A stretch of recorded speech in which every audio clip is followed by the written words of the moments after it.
Okay, we are now live to the people watching us on Facebook, YouTube, and those who join us on Zoom throughout the session. So thank you very much for everyone watching us and that will watch us later. And first of all, I want to introduce you to our speakers for today's session about metrology. And I take the opportunity to already thank all of our three speakers for being present here today. So we have with us Andy Hansen of the International Bureau of Weights and Measures. We have with us Romain Coulon, who is also a researcher at VIPN. And we have with us VIPN and Lowe of the International Committee of Weights and Measures, which is the governing body of VIPN. So to start, I will just give you short bios of each of our speakers for today, and then we will move to their presentations about the topic and the institutions they are representing here today. So Andy Hansen is the director of the International Liaison and Communication Department of the VIPN, the intergovernmental organization established by the 1875 Metrology Convention to ensure and promote the global comparability of measurements, including providing a coherent international system of units, TSI, of which certainly we as students have heard about. Andy oversees the VIPN's corporate liaison interests with other intergovernmental organizations and relationship with and international bodies and activities related to the operation of the International Committee, MRA, and the relationship with member states and potential member states. His office is responsible for the VIPN capacity building and knowledge transfer program and the publication of Metrology. Formerly, he led the European Metrology Research Program and has acted as a technical advisor in the EU-US trade negotiations. And he has a bachelor's honors degree in engineering, is a chartered engineer and a fellow of the Institute of Physics. Thank you very much for being present. Then we have Romain Coulon. After a master's and a PhD in nuclear physics, Dr. Coulon worked for about 10 years at CEA, which is a French research institute. During this period, he worked on many projects relating to the development of ionizing radiation measurement systems for fission and fusion reactor applications, as well as for security with regard to radiological risk.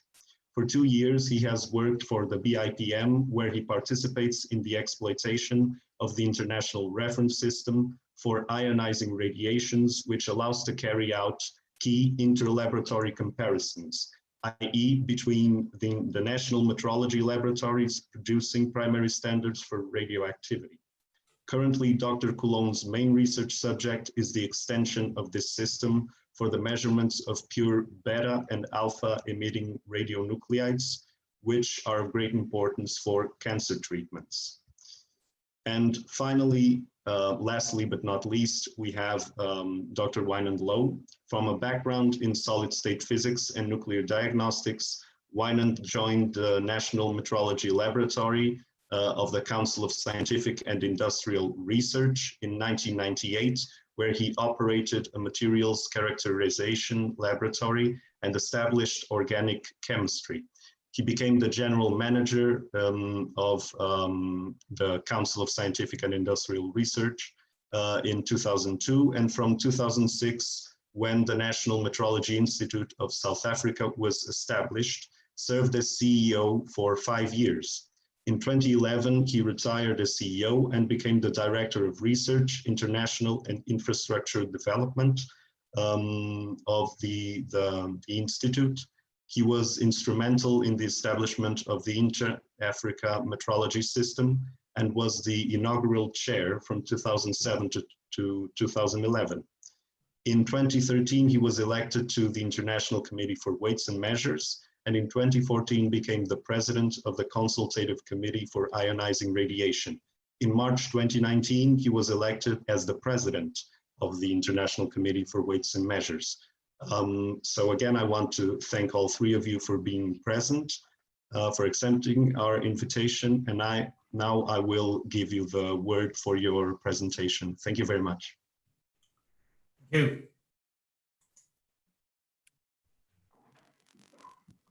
Okay, let's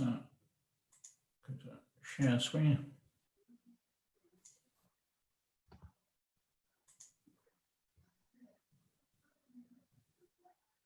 Just bear with me and we'll get this right.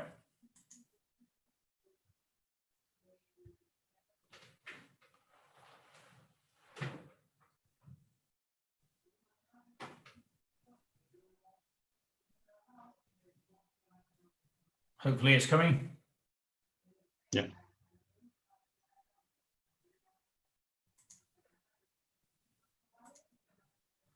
Okay. Can we see? Okay. Yeah. Perfect. Right, so I'm going to give you really a bit of a general introduction to the world of the VIPN and metrology. You'll have spotted from the bio, I'm not actually a physics graduate. I'm a chartered engineer. I came up to the engineering route, although I've worked in physics for decades now. And I want to thank Roman for being prepared to step in to give a view from somebody who's working day to day in a lab. And of course, with VIPN, you have arguably the most senior metrologist in the world as the president of the International Committee. Hopefully we can answer your questions. Okay, so let's have a start. The VIPN. Let's start straight away with the mission of it. We're the international organisation, actually intergovernmental. It's a treaty organisation to which member states act together on matters related to measurement science and measurement standards. It's a really quite a simple mission, if you like. Of course, we need to be recognised for that, and we work. A key interlocutor is actually the National Metrology Institutes, which is established in each of our member states. They work together in regional metrology organisations. We have 6 groupings that allow work to be done on a regional basis, but also other international partners. I work with many other intergovernmental international organisations. And we need global comparability of measurement for everything, really. For scientific discovery and innovation, you need to be able to measure and compare your results with somebody else's in another country. Of course, for industrial manufacturing and trade, and increasingly these days related to quality of life and sustainability and the environmental aspects. So the objectives for our organisation, well, we speak as the voice for the worldwide measurements community. So we do advocacy, if you like, on behalf of the National Metrology Institutes and the National Measurement Systems. It's not a very well-known science. It sits in the background, it's essential, but it isn't very well recognised. So we liaise also with other relevant intergovernmental organisations and bodies so that they, if measurement is important to their mission, that they understand how to do it correctly, they take the right approach to it, and we can address the challenges. And there's many of those. You only have to think about things like climate change or interoperability of computers or timing and so on. And so there are many, many bodies involved in this with whom we then liaise. We also provide the topic, if you like, for the member states to work together to ensure the comparability of measurements. When you're a calibration lab, you calibrate the instruments that people use in a factory or out in the field. And you do that by comparing it with the standards, which you then have calibrated further up the chain. But eventually you get to the top of the chain. And then it's a scientific experiment. And what we do is compare the outputs of those experiments from the leading labs around the world. And in our case, we're not the only ones, many of the MIs do these comparisons, but the more challenging ones, many of the challenging ones are led by the lab people at VIPN. We then also have another role, which is to actually coordinate the worldwide system to ensure this comparability. So this largely is to give the confidence that we're getting it right. Of course, NMIs are not infallible, and we have to prove that we're getting the right results as well. And I'll come back to that, how we do that later. Now, to enable us to do our mission, we have to do other things, of course. We do capacity building because we have a range of capability in our member states. They range from the most technologically advanced to those that don't have that, they don't have very large institutes or research programs supporting them. Capacity building is really about helping people understand and engage effectively. Knowledge transfer is a two-way process. We have scientists coming in helping us with our science programs, and in the same way we disseminate knowledge about the things that we do to try and get the most impact out of the work. Metrology doesn't work in a vacuum. One of the roles I have, I sit down in the World Trade Organization in the Committee for Technical Barriers to Trade. They don't talk about metrology very much. They talk about things like international recognition of documentary standards or perhaps laboratory accreditation. So we work within this broader system. And a few years ago, a group that we're part of agreed a common definition. So when we talk about quality infrastructure, we were all using the same language. So we talk about a system comprising of the organizations, and they could be public or private, maybe public, but they could be private, together with the policies, the relevant legal and regulatory framework that's needed to support and enhance quality, safety, environmental sustainability of goods, services, and processes. And to do this, you need a bunch of things. Three key pillars of this is metrology. You've got to get the measurements right. Standardization, so here we're talking about documentary standards so that we can make things interoperable, but also that we can accept them from when they cross national borders because we know what they comply with, the standards they comply with. And accreditation, and in this context, we're talking typically about laboratory accreditation. There's something like 70,000 accredited calibration test laboratories around the world, and they all rely on this underpinning system that we're part of. And those tools allow you to do conformity assessments. So does something comply or not with a requirement? And that might be a regulatory requirement, but also be a quality requirement. In regulated areas, there might also be some aftermarket surveillance. So things like your petrol pumps or gas pumps, somebody will periodically go around and actually check that they are measuring the right amount. And same with electricity meters in many countries as well, many other instruments. So we go on jointly with these other 13, 14 international organizations to say that this quality infrastructure is a requirement for the effective operation of both domestic markets and international recognition to allow you to access foreign markets. So you need it because you get the answer right if you do this properly, but you also need to have that answer being recognized as right, and they're not quite the same thing. There's a subtle difference between getting it right but also having it recognized that you are the right person to say that it's right. And these are then critical elements in promoting and sustaining economic development, as well as environmental and civil well-being. And it's quite a challenge for the developing world because they don't have the luxury of a complex laboratory with research programs and many PhD scientists working in there. They don't really have the budgets to sustain that type. So it's quite a challenge in the range of countries that must all participate in the system to make an effective system. So at the heart of it, we're trying to promote sustainable economic development and putting aside the research contribution and so on. If we look at the service side of things, that's largely a coal face by calibration labs and testing labs around the world, also certification and inspection bodies. So they're providing the day-to-day services to companies and to regulators and so on around the world. And they're underpinned in their different fields by the National Metrology Institute in each country, which might be a single institute or it might be a collection of institutes working together. By the national standards, all in those countries have a body that's responsible for the national documentary standards and also the national accreditation body. In some countries, there's more than one national accreditation body, but in many countries, it's a single body that deals with lab accreditation.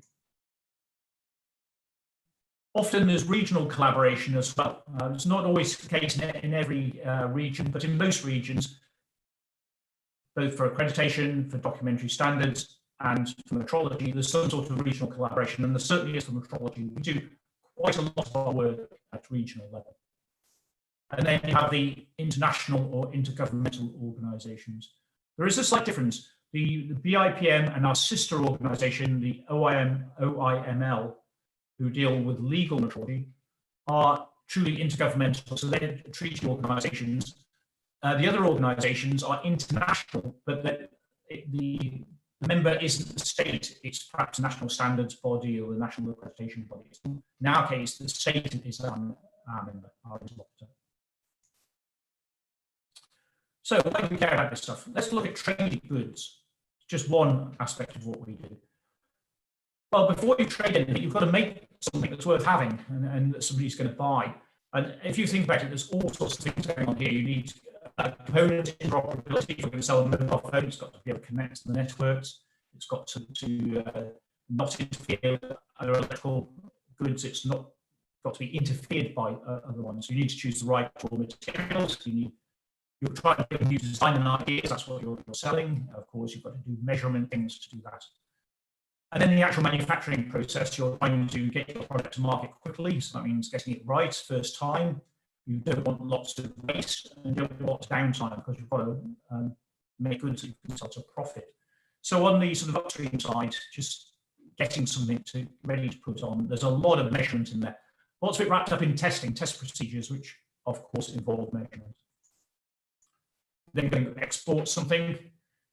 Then typically there might be some customs requirements. You've got lots of logistics. You've got to make goods designed full of parts and so on when you ship them around. And you've got to get them to the market in time. So there's logistics things. Then you have to meet regulatory requirements. Regulatory requirements are, in principle, binary. If you don't meet them, you don't go on the market at all. You're not there. Okay, it's like a hurdle. If you can't jump over that hurdle, you can't play. You can't get on the market at all. But just getting market access isn't enough. You've got to also have value for money in what you do, otherwise nobody's going to buy your product. So meeting customer quality and price expectations. It doesn't mean you have to make the very best of it always. You might make something that's very, very high quality and sell it at a higher price. You might have something of more modest quality, but if the price and quality ratio is correct, then you can still have a product that you can sell into the marketplace. I mentioned the WTO, TBT is the technical barrier to trade. So the committee oversees this. So this is trying to encourage international acceptance of these elements that go in so that when you move your goods across, you don't have to have everything rechecked when it arrives in the country. It's disastrous if you do, because the costs of that and the delay of that make it very, very hard to put goods on the market. One of the tools that we have to help ensure that is called the CIPM MRA Mutual Recognition Arrangements. That deals with really the top level of measurements from the National Metrology Institutes. And then for the calibration labs, these are typically commercial calibration labs. They have a sort of sister arrangement which dovetails into our arrangement. So this is to try and encourage the acceptability of measurement and testing results that are carried out in another country, so they're not repeated when you do the export side of it. So you accept that metrology, I hope you're starting to realise, if you hadn't before, it influences, drives, and underpins much of what we do. That's in science and education. So if you can't get measurements right, you don't know, whether you're really doing good science. And in fact, one of the problems in science today is what's called the reproducibility crisis. And that's because sometimes people aren't doing the measurements properly. If you're not really understanding how to do the measurements and how to evaluate the uncertainties of those measurements, when others try and repeat your published paper, they don't get the same result, and that really inhibits scientific progress. So really, good metrology is part of the underpinning aspect of science, and then of course taking a scientific idea and turning it into an industrial product that I was just talking about earlier. Metrology came out of the industry and science side, but quality of life really is a very, very big stay. Romance from the ionizing radiation, so they oversee the safety, if you like, and make sure the measurements are right. If you get them wrong, you either don't treat your cancer or you kill your patient. So you're trying to take a narrow, correct. But in climate change, we make measurements all around the world with many different techniques by many different players, and we want to put all that information together. And you can only do that if we have proper comparability of the measurements. Very similar in health as well. Industry, of course, couldn't operate without sound measurement. If you want to make any advanced goods or do any chemistry and so on, you have to be able to have reliable measurements. We have some very specific aspects of metrology, and these are what we do. In short, we call it legal metrology. It's very typically legally controlled measurement instruments. So that's things like your gas meters or electricity meters or petrol pumps and so on. It's quite a special case for us because we know precisely what the instrument is for and precisely what it's going to do. We can build in a lot of the metrology in there. So when somebody goes to check a petrol pump, you don't have to be detailed metrologists. They just have a prover, they have limits, and they can just go and fill it up and make sure it's inside the limits. That's not always the case, though, that you have that. There are lots of other regulatory areas where there's a regulatory requirement, but not a direct legal control on the instruments. Here you have a little bit more flexibility about how you demonstrate the regulatory requirements. But of course, it's the approach has to be good enough to get the uncertainty that you need. And uncertainty, measurement uncertainty, we always have some level of measurement uncertainty. And it's a challenge in a regulatory environment because when you're around the regulatory barrier, the limits that is set, what do you do when your measurement uncertainty straddles that? And that's one of the areas that we have to look to deal with. And it's one of the reasons we try to drive down the measurement uncertainty so that it's relatively very small compared to the limit. Shouldn't forget that just passing the regulatory hurdle doesn't sell you any goods. You might access the market. If you have a product that's too expensive for its quality, nobody will buy it. And then, of course, you have the areas that are not regulated at all. Then it's up to you how much you invest. Do you invest in very sophisticated measurement systems, good 3D measurement things, lots of controls? Well, if you think the return on your money is going to be good for that, you'll do it. And if you think, no, I can get away with it with less precision, then do that as well. And the market will decide at the end of the day. If you get it right, you'll make a nice profit. If you don't get it right, you'll go out of business. So if we look at our level as the intergovernmental organisation, our objectives here, okay, metrology, the science and practice of measurements, need measurements that are stable. So that means that long-term trends to be used for decision making. And climate change is a classic example of this. We need to be, I mean, the temperature goes up and down an enormous amount every day, the seasons. We're trying to distill out of that these trends. And you can only do that if you're having measurements done all around the world that you can put together with understood uncertainties and that are stable all the time. We need measurements that are comparable. What do we mean by that? Well, results from different laboratories can be put together. It's no good if lab A gets one result and when measuring precisely the same thing, lab B gets a different result. So we need to be able to bring measurements together from different labs. And that means labs all around the world. And if you think about the COVID crisis, as people are trying to work out how this virus is spreading and the testing and so on, it's really critical that we have comparable results. Otherwise, we're not going to understand what's going on at all.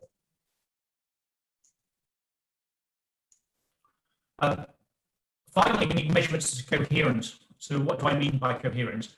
Well, in the SI, the Established System of Units, of which we're the custodian, we want the ability to have results in different methods and how to be brought together.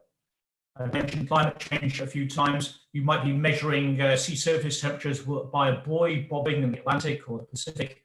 You might be doing sonding from a satellite and trying to work out what the temperatures are. You need to be able to have different techniques and still put the results together. So that's these are holy grails for us to be able to achieve and demonstrate these three aspects of measurement science. And of course, you need them everywhere. A little bit about how we came into being. The VIPN is based outside Paris. France was very, very strong in the 1700s in measurement science. And around the time of the French Revolution, the metric system was introduced. And it was because France had tens of thousands of different local standards, which it made a mess when people were trying to trade even inside the country. And they had some really good scientists, and they decided to base not on arbitrary things, but to try and have some rationale behind what they were going to base these new units on. So the The meter was, in principle, 1/10 millionth part of the arc region between the North Pole and the equator, passing through Paris. And the kilogram was a litre of water at its maximum density. On the right, it wasn't practical to go and do triangulation from the North Pole to the South Pole, but they did do a very large triangulation exercise, which you see from the north of France to the south of France, with remarkably good results. And at a very difficult time. It was in the revolution, and the two scientists ended up getting arrested and had many benches. You should look it up if you're interested. It's quite sort of, one ended up unfortunately being beheaded. So be careful when you're in metrology. So this started to be embodied into law in the late 1700s, right at the end of the 1700s. But in 1812, Napoleon abandoned the system. A lot of people had these different standards. They didn't throw their standards away. So he's kind of relinquished it. But they just couldn't do the trading properly. So not very long after that, it was then reintroduced by royal decree. And so in 1837, it was reintroduced. And then the realization came, other countries started to see this was a really good system. And the principles that they laid down right from the early days, you see the French there, for all time and for all people, that it should be a system that's truly available everywhere and to everybody. So, about this time, Industrial Revolution was really racing ahead. We had great exhibitions in Europe, and the demand from manufacturing and from the military for greater precision, more accurate measurements was growing really at a very, very fast rate at the moment. And that led to the signing of the meter convention, the treaty that effectively established our organization in 1875 in Paris. There were 17 original states. And you see the language was to assure the international unification of professional metric system. And largely, I would say, although language is a little bit different, the mission hasn't really changed very much since those early days. It's a very similar objectives now stated in language. That's why we're based just outside Paris. Actually, the convention isn't very long. Its first article establishes the International Bureau of Weights and Measures, the VIPN, my organization. The Article 3 talks about the governance, and that has not changed in principle. That we operate under the final authority of the General Conference Weights and Measures, that's the CGPM, the delegates from the member states, but they only meet periodically, so we are under the more routine supervision of the International Committee of Weights and Measures, the CIPM, of which Feinand is the president. Okay, and we have a number of articles telling us what our missions were at the time, largely not really fundamentally very different. Look at the prototypes in those days, we've moved on a little bit now, but also into comparisons, something that we still do today. 1921 was the only real revision of our treaty, and the real driver for that was the growth of electricity. 1875, it still wasn't a very major element of industry. By 1921, it was everywhere. And the realization that electrical units were really important as well led to a revision of the treaty. It changed one to other things as well. That's a key change. Now, this is the building that I'm not currently sat in, but normally would be. I was on Friday and the day before. This is the building as it was in the early 1870s. And as you see, it's not in a terribly good state of repair. The meter convention is amazing in a number of aspects. Signed in 1875, both Germany and France signatories. In 1871-72, they were at war with each other, and the Prussians were on the outskirts of Paris. The French were on the banks of the Seine, defending against them, and the pavilion de Breteuil, where the VIPN was established, was in no man's land. And you can see the result of that. It had artillery shelling. You can see bottom right here is a cannonball hole. It was looted by troops. So it was then donated with satellite this after the war ended. And when they were looking for appropriate premises, it was given to the international community on the basis they fixed the place up. And I'm glad to say it's in better state of repair nowadays. So it's effectively like international territory. You see here an early shot of the base. We have had some very eminent people associated with the VIPN. 5 CIPM members are Nobel Prize winners.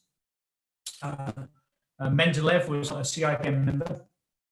You see here, this is taken inside the VIPN. Marie-Pierre Curie there, her standards were deposited at the VIPN, and the VIPN director is also in the photo there. That's Guillaume, also won the Nobel Prize. He looked at expansion of materials and got the Nobel Prize for it. So in the past, I talked about the governance. I'm expecting Vinan to say a few more words later about this.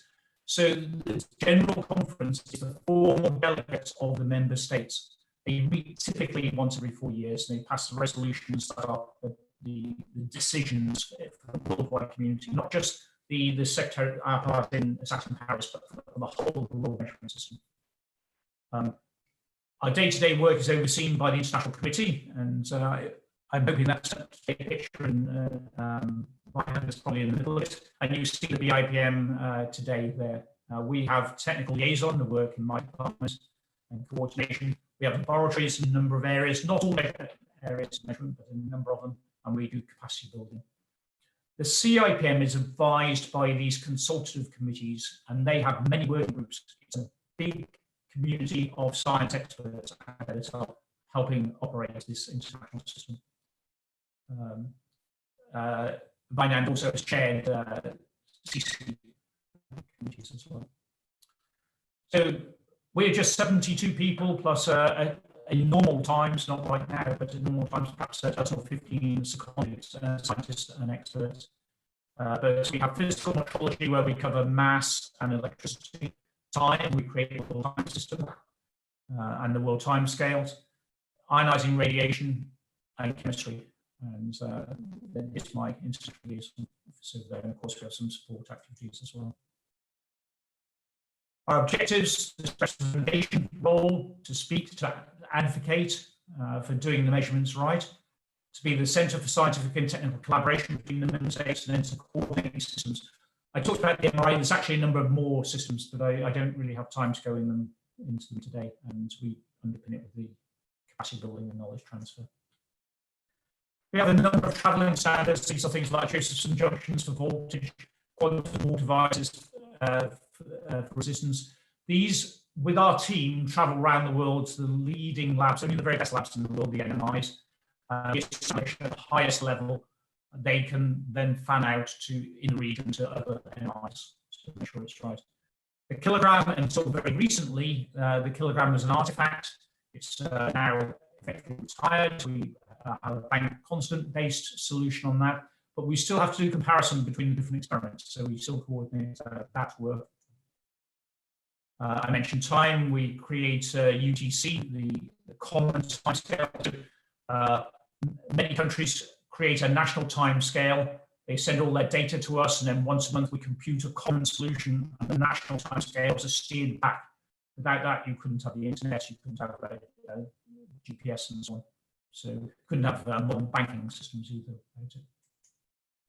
Coordinate many comparisons, physical and chemical quantities, and in some cases we operate unique reference facilities, including in ionizing radiation and for ozone. One of our key roles, the BIPM and the CIPM, is custodians of the international system unit. So this was, you might recall, it was revised in 2018, with changes to it in 2019, as we go to a more fundamental constant-based approach of the units, and consequently we published a 9th edition of the SI, which you can download from our website. So when I'm talking to governments around the world, I meet quite often ministers, occasionally prime ministers, and we try and say, why is it important for your state to participate? There's a bunch of reasons. Of course, to demonstrate the international equivalence of the national measurements, because without that, all the measurements done in a country which cascade out of that, you have problems underlying with other countries. But also to help steer this world system. It's an evolving system. It changes from time to time, and everybody should have a say in that. We have many sector-based expert platforms. The consultative committees are expert in particular areas where huge amounts of knowledge transfer occurs, and so this networking and access to guidance is also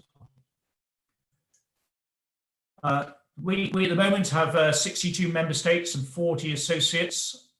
So about what associates as a grouping of Caribbean islands. So it's actually 110 states participate at the moment. You can see the main challenge we have is still in Africa. And again, you might find that a little bit more of that. These chairs, that's for many years. Now is the Secretariat for the AfriMets collaboration. It's dynamic as well. We have a number of new countries joining as member states in recent years as associate. If you don't pay, eventually you get excluded. And unfortunately, we've had some countries excluded. But basically, the participation continues to grow. The CIPM MRA is a recognition arrangement. The really notable thing about it is it's based on continued scientific work. These comparisons provide the evidence. There's then scientific peer review of the capabilities. They have to go through this peer review process before they can be accepted. So it's not just a paper agreement. Many international agreements say the agreements on paper. This is not on paper. It's a science-based, evidence-based system to have mutual recognition. Oh, sorry. Yeah, so the output that goes into the key comparison database, and you see the database here has the results of the comparisons, so the evidence in there, what we call calibration and measurement capabilities.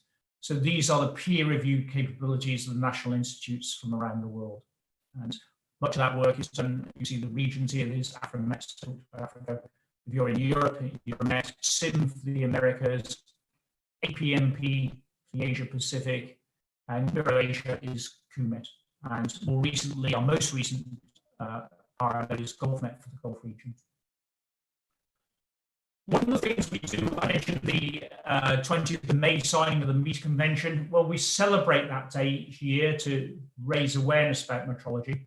We choose a different theme for each year. In recent years, it's been around the redefinition of the International System of Units. So these two World Metrology Days. This year was around global trade. We're just pinning down the theme for next year. I was in that discussion this week to try and fix the theme for this year. So we have a poster. Any appropriate body can download the poster, translate it, and as long as it's not for profit, put their own logo here to celebrate it. There are many events around the world on the 20th of May, or around the 20th of May, celebrating the World Metrology Day. That's the process. Poster, and there you see the of course. Capacity building. I'll pass through quite a lot now for our member states to make sure they can effectively participate in these systems. That it's not easy to get in. You come out of a lab like Roman does, and then you can chair or something, and you're running quite a complex rules-bound system. So it's really quite a lot of training for us. We also publish, Institute of Physics Publishing on our behalf publishes, we have the editorship of Metrology. That's where many of these scientific papers for metrology are published. You can look later if you wish. So, but this is the basic case that our community will put forward the advances. Okay, let me conclude. I've talked long enough. So the VIPN, we're intergovernmental, and it's through which the member states act together on matters related to measurement science and measurement standards. Established back in 1875.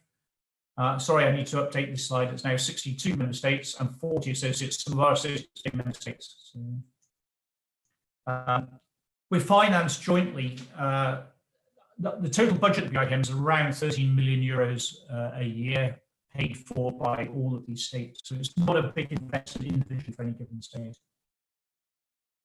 We lead these scientific comparisons, many of them. And we also carry out some collaborations in selected areas, really using our comparison laboratory capability. Run technical programs in mass, time, electricity, ionizing radiation, and chemistry. We raise the world's reference timescales. I haven't mentioned this, but we also maintain a database for the Joint Committee for Traceability in Laboratory Medicine. So this is make sure we have methodological traceability for laboratory medicine, clearly very important. It's the CIPM MRA and the KCB. publish brochure and Metrology. And I think that probably, oh, capacity building, of course. One of the things that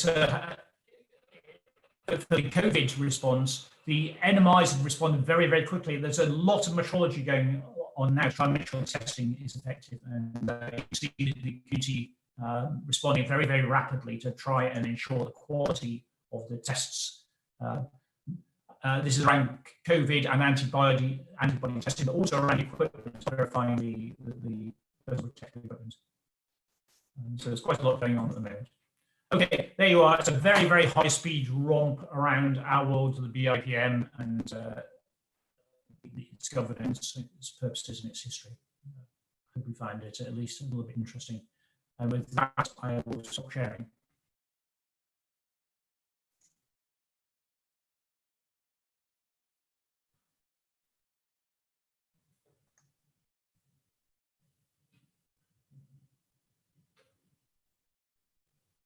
Thank you very much, Mr. Hansen. I think with that presentation, we've certainly gotten a very good and extremely informative overview of the VIPN. I would now maybe give the word to Dr. Lowe to talk a bit more and also about the committee that he presides to. Yes, thank you, Duarte, and thank you, Andy, for that introduction to the VIPN. Can I just check with you to check you can hear me clearly? Yes, perfectly. Perfect, yes. You know the signal is going to Europe from here by undersea cable, not yet satellite. So I'm always impressed that it is clear and that you can hear me. Yes, very quickly, I can just add to what Andy has said already.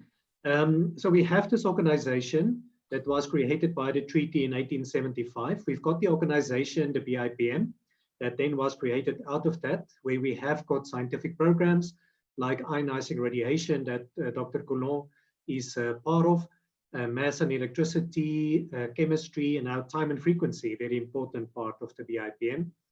But then our big strength probably lies in the consultative committees. And that is where all the national metrology institutes and designated institutes across the world come together. And there we organize or coordinate research in metrology. We compare our measurement capabilities, our national measurement standards. It's a tremendous network. Andy probably have the exact figure, but there are well over 300 institutes, world-renowned institutes that participates in this whole system.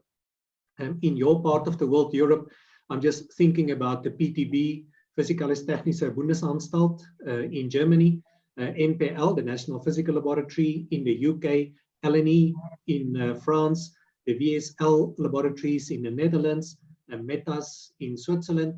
And it is really a tremendous network. Also, some of the other very big research institutes in the world, like the NIST in the United States and the NMIJ in Japan. And so each country basically participates in this tremendous network.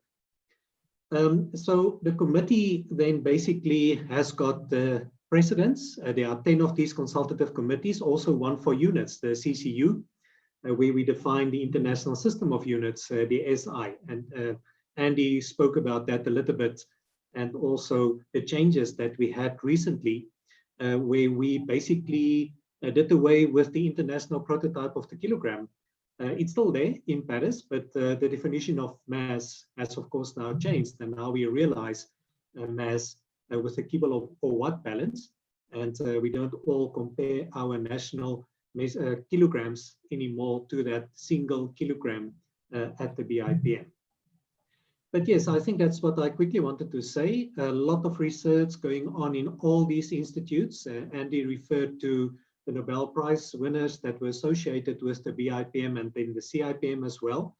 But we had in the 1970s, 80s, Max Planck comes to mind, and a few others, probably about 6 or 7 Nobel Prize winners in the last 30 years.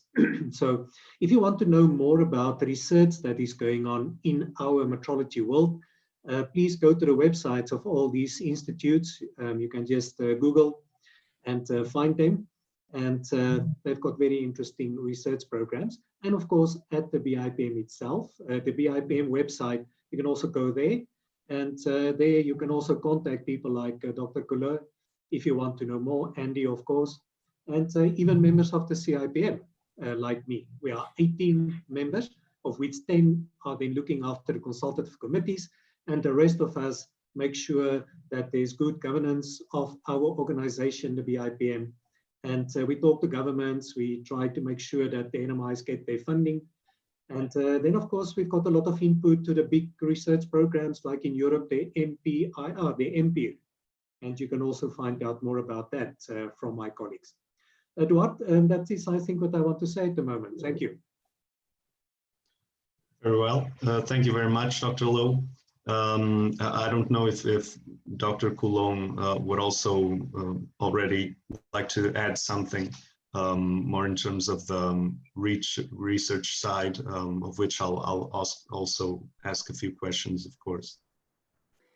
Yeah, so what I can say, it's I said by Wynand that metrology is very innovative, and this is due to the fact that the standardization and to produce standard at the top of the chain, as the traceability, requires to raise too many technical challenges to achieve the highest level of accuracy, reliability, and stability during time. So, and there is a lot of research program. Also, I said by Wynand, a very interesting fact is that we are working together with many countries with a conflict of interest to make progress the techniques. So that's a global overview. If I could add to that, so I mean, one of the very, very pleasant things about working in metrology is that people work together. Politics doesn't come into it too much, and pretty much everybody participates. And this is a science-based activity. Everybody benefits if we get it right. There's no losers out of this. So it's one of the great pleasures. The other thing as well is may not be very intuitive. A lot of people will say, well, you've measured the meter, what do you need to do anymore?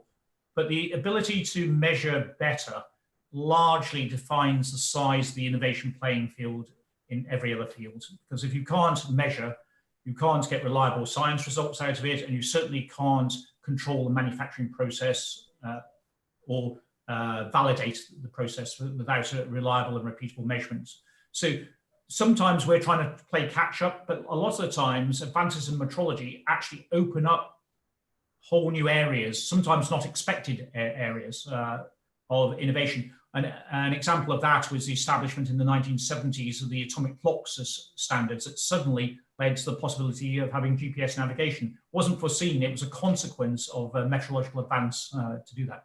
But we see that's happen quite a lot. If you can measure better, somebody goes and finds some way of exploiting that capability. And the improvement in fuel consumption in vehicles and reduction of emissions in vehicles, much of that is to do with making more precise components so that they fit together better. So right from the fairly mundane to the esoteric, advances in measurement really open up opportunities for others to go and find something to do with that capability. Okay, thank you very much to both of you and to Dr. Lowe as well for these fine introductions. Now I just want to remind the people that are watching us right now that you can place questions on YouTube and Facebook comment sections, and I will be paying attention to those so I can bring the questions to our speakers. But now I will pass to some questions so we can sort of develop some further discussion here. And first I would probably start with more on the side of the as you were just saying, Mr. Hansen, it is very important, of course, the element of international cooperation and working with people,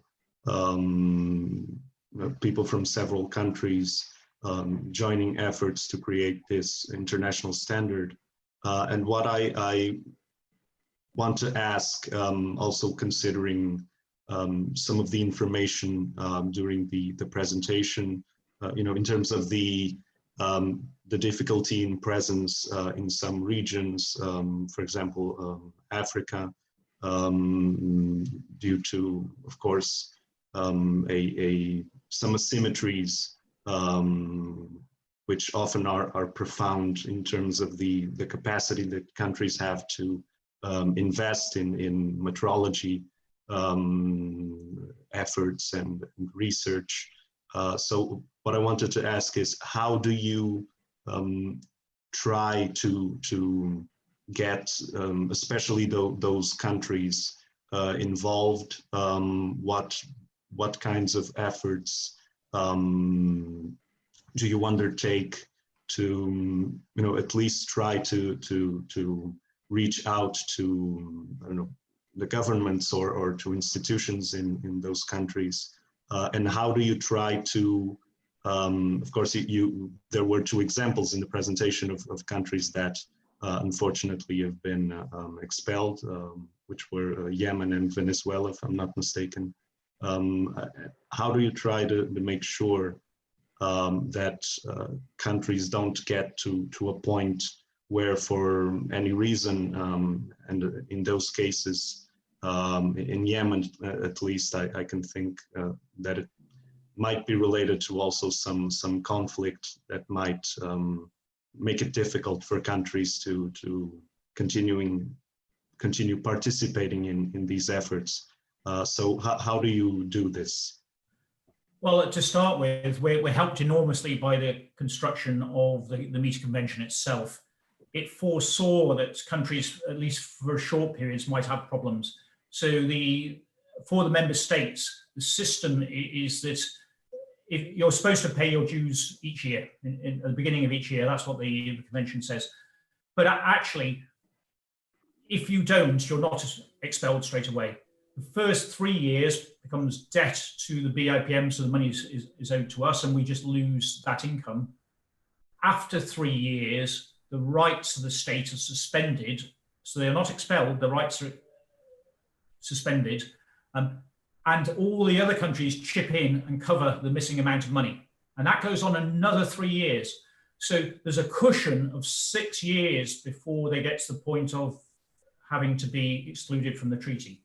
So the treaty rather wisely understood that there could be periods where countries went through difficulties, but at the end of the day, somebody has to pay for the running of the organization. So eventually, if you don't pay, then the treaty runs out of patience, and an exclusion process under the CIPM is conducted. It's slightly less generous for associates, that they get 3 years and then they're excluded. Basically, the exclusions are very, very few. I don't think there's ever been, probably all the exclusions in 140 odd years you could count on the fingers of one hand. But when a country is at war and there is nobody to talk to in government anymore, nobody answers your emails, then you are lost. There is nobody to speak to. They don't lose anything because they're no longer active anyway. And that was the case for Venezuela. It had effectively disengaged many years before. And it's in their own interest to not be engaged in running up debts. They're far better. They can come back. They have to settle the outstanding debts, but of course we always welcome them back. Now, in terms of there's about 80 odd states of the listed by the United Nations that don't participate in our activities. Much of that work is done through the regional bodies, such as AFRIMEX, where some of them are members of the regional body, even if they are not a member state or an associate for us. So they get some trickle-down benefits. And largely, when Vinand was president there, he and I would organize a number of events to try and help these people understand. At the end of the day, it's a sovereign state decision. It normally requires an act of parliament or a presidential decree to be able for a state to join. It's not just a decision even by an individual ministry. It's a treaty organization, so it's a very high level decision to join. So mostly it's providing them with the information. In some cases we will actually visit or they come to us as a delegation. And at some points they are either persuaded or not that it's in their benefit to enter into the system. And we do quite a lot to try and ease that process. Now, I'm sure VIPN will be able to add more because much of our challenge lies in Africa. It's not the only place, but much of our challenge lies in Africa. Yes, thank you, Andy. As you started to say, it really happens at two levels. The first prize is, of course, if everyone could belong to the meter convention. Then they can participate in the whole process and the whole system, and we can really get a global system that works. But it's just not totally feasible. So in Africa, for example, when we introduced the mutual recognition arrangement in 1999, only about 5 countries in the whole of Africa then participated in the system. And then we had to start the regional metrology organizations because with the MRA, we said that each NMI must have a quality system in place to make sure that they can provide the capability continuously. So you make a claim and say, this is my capability. It is published in the International Key Comparison Database. But then after that, you must have a quality system to make sure that you can continue to actually have that capability. And so the RMOs then in the first place did that, but then in the second place, they also got members of the RMO. That's not necessarily now members of the VIPN or states parties to the meter convention. And that was probably the biggest advantage of the CIPM MRA. So in Africa, for example, in that first process to try and get everyone to adhere to the treaty, we got to about 5 countries that are now official states parties to the meter convention, another 10 that are associates. So we've got 15 countries that participate in the system at the international level. But we've got 46 members in AfriMets. And that means that there's another 31 countries that we have drawn into the system. They have got very small economies. In many cases, they've got very small NMIs. They may have an NMI with 4 people maintaining a secondary mass standard that they calibrate at one of the bigger NMIs in Africa, like NMI, say, in South Africa or Egypt, NIS in Egypt. But they are part of the system. We've made them part of the system at the appropriate level. We also do a lot of lobbying with governments. And we try to convince governments of the importance of this whole system for trade, for manufacturing, for food safety, especially in Africa as well.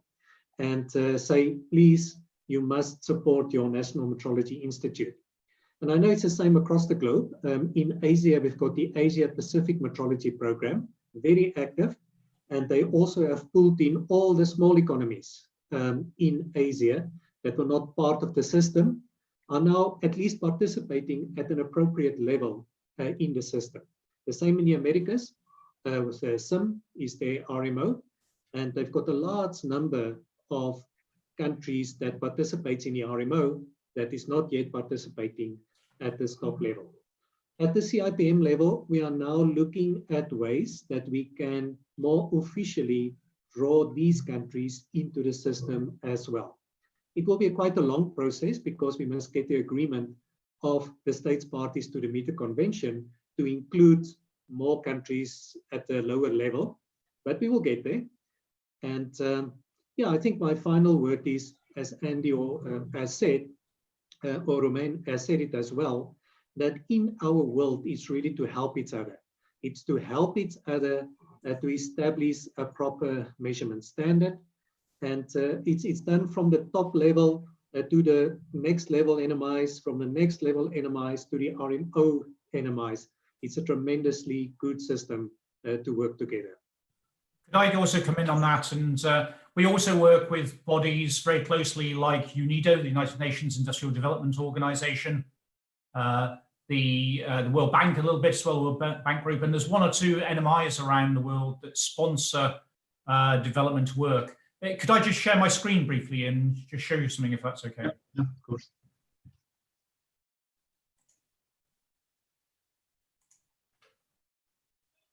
Okay, I hope you can see there a brochure now.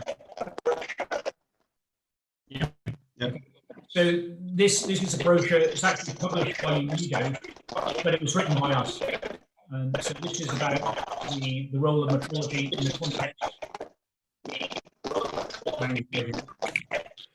the context of the Sustainable Development Goals. So we did quite a lot in governmental bodies.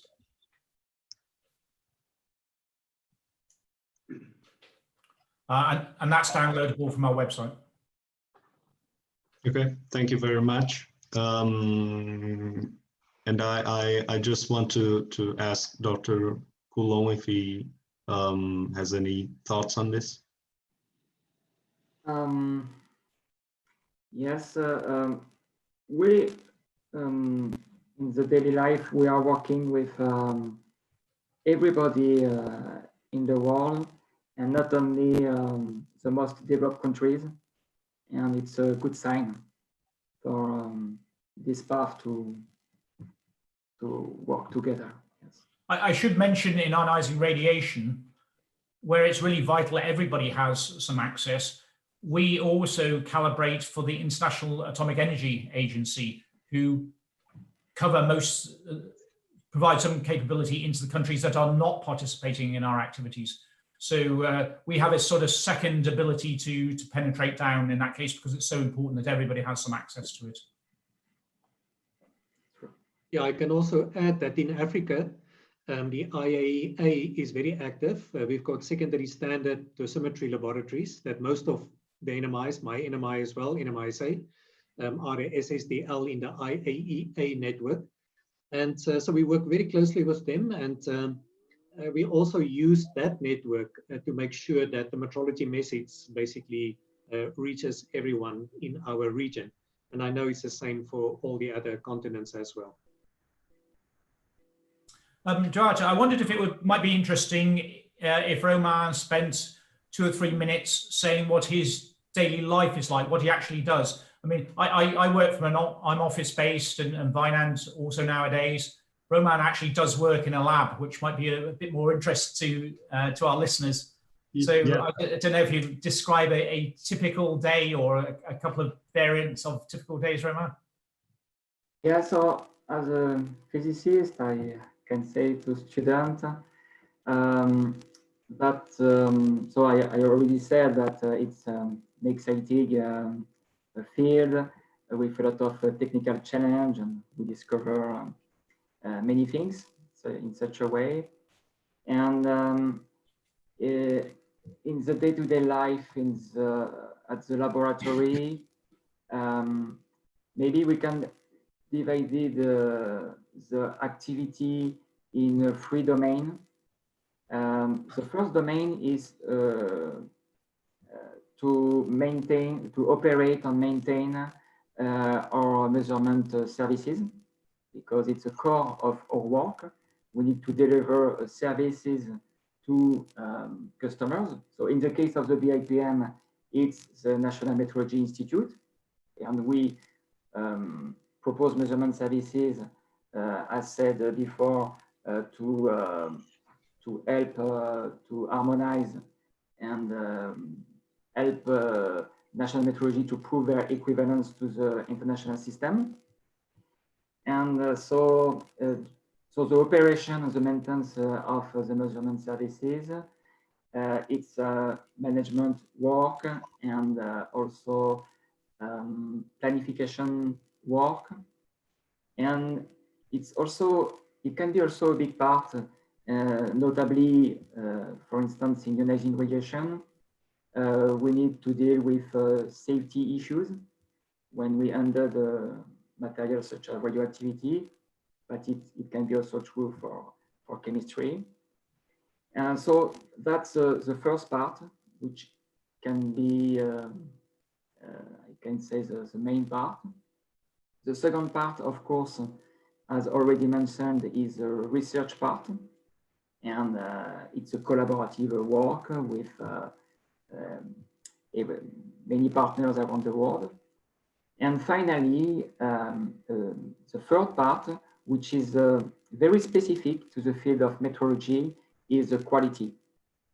And quality, it's a way to prove that our measurement services are sustainable and complying with the specification they are set for.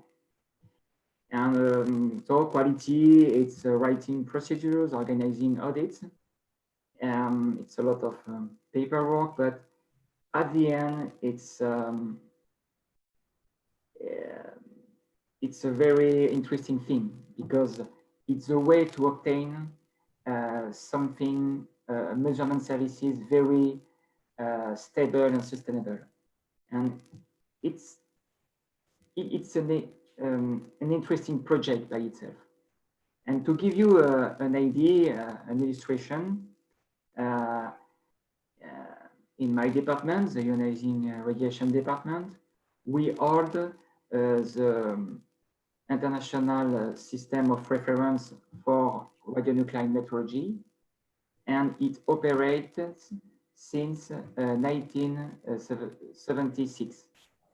And it provides stable reference values with a relative standard uncertainty below 10 to the -3 for 44 years. And it's an achievement, and this achievement it comes from the quality system implemented at the VIPN on the work of many physicists. That's the work of metrology in a metrology laboratory, quality, operation, and research. Everywhere as well, there are, in each of the technical fields, there's challenges that range enormously. In Roman's, one of the challenges there is the short half-life materials that are used in medical diagnosis, for example. What do you do when the half-life is really short and you're trying to compare things around the world? Yes. Roman, perhaps you could come back and answer that in a minute, but in other fields, we're talking about enormous precision in time and frequency, which is really where metrology is at its very best. We work with atomic clocks and cesium fountains, but there's a new generation of clocks coming along, the optical clocks, which will give 1 or 2 orders of magnitude better performance in principle, but transferring those signals is enormously challenging. We can see some ways on short distances through fiber optics. So there's always a new challenge there to be had in every field, trying to push forward those challenges.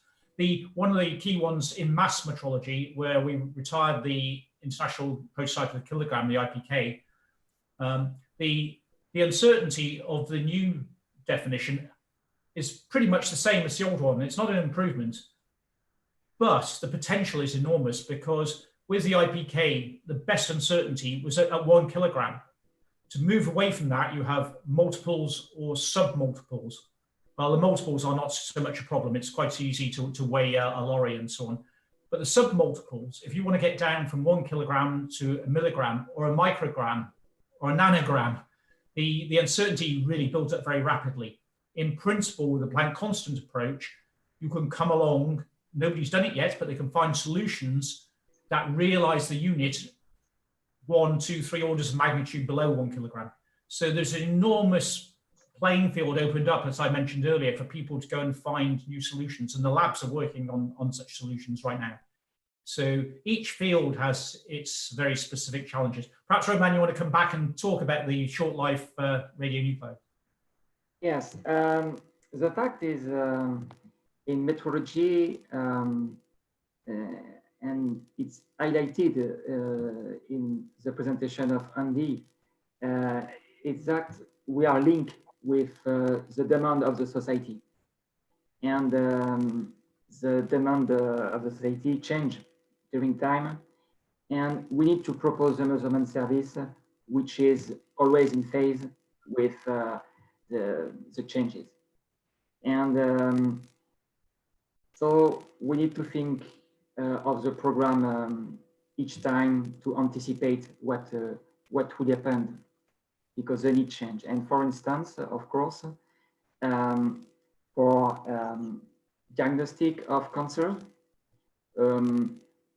to produce an image, we inject a radioactive solution into the patient, and the radionuclide we are injecting must be short-lived, because it needs to be active during the image, not after, because it can induce more damage than the good things. And at the origin, we don't have a system to measure short-life radionuclide,